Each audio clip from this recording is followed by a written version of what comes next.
इस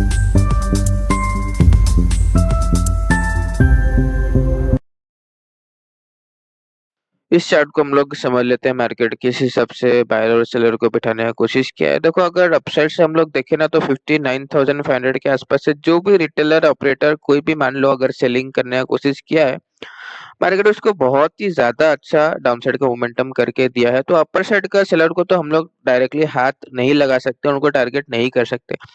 पर एक चीज यहाँ पर है, क्लोजिंग हम लोग को बहुत ही खराब देखने को मिला है। 59,000 के नीचे बैंक निफ्टी क्लोज करने का कोशिश किया है।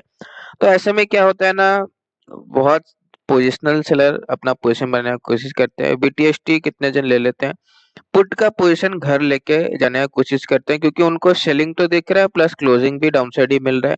सेम चीज निफ्टी में रिट्रेसमेंट के साथ सेलिंग तो हुआ है पर क्लोजिंग बहुत खराब है। एकदम नीचे से नीचे निफ्टी क्लोजिंग करने की कोशिश किया है। 25,800 के भी नीचे क्लोज हुआ है। दोनों चार्ट हम लोग को नेगेटिव देखने को मिल रहा है।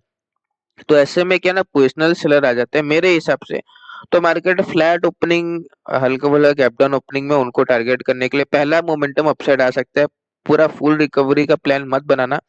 पहला मोमेंटम हम लोग को मार्केट अगर मार्केट के पर्सपेक्टिव से अगर सोचे, मार्केट उनको निकालने का कोशिश कर सकता है, उसके बाद हम लोग को सेलिंग देखने को मिल सकता है। तो हल्का फुल्का गैप डाउन या फ्लैट ओपनिंग में हम लोग बाइंग साइड का प्लान करने की कोशिश करेंगे।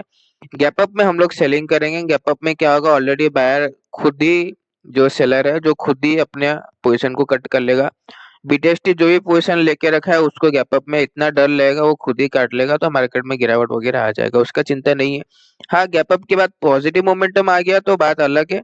बाकी गैप अप के बाद नेगेटिव मूवमेंट आया तो मार्केट कंटिन्यू नेगेटिव ही जाने वाला है, इसमें कुछ हम लोग को दौरा ही नहीं है। थोड़ा सा ओपनिंग का ध्यान रखना, क्योंकि ये जिस हिसाब से मार्केट में सेलिंग हुआ है दोनों चार्ट में, मार्केट में को लगता है थोड़ा बड़ा गैप अप या थोड़ा बड़ा गैप डाउन ओपनिंग दिखा सकता है।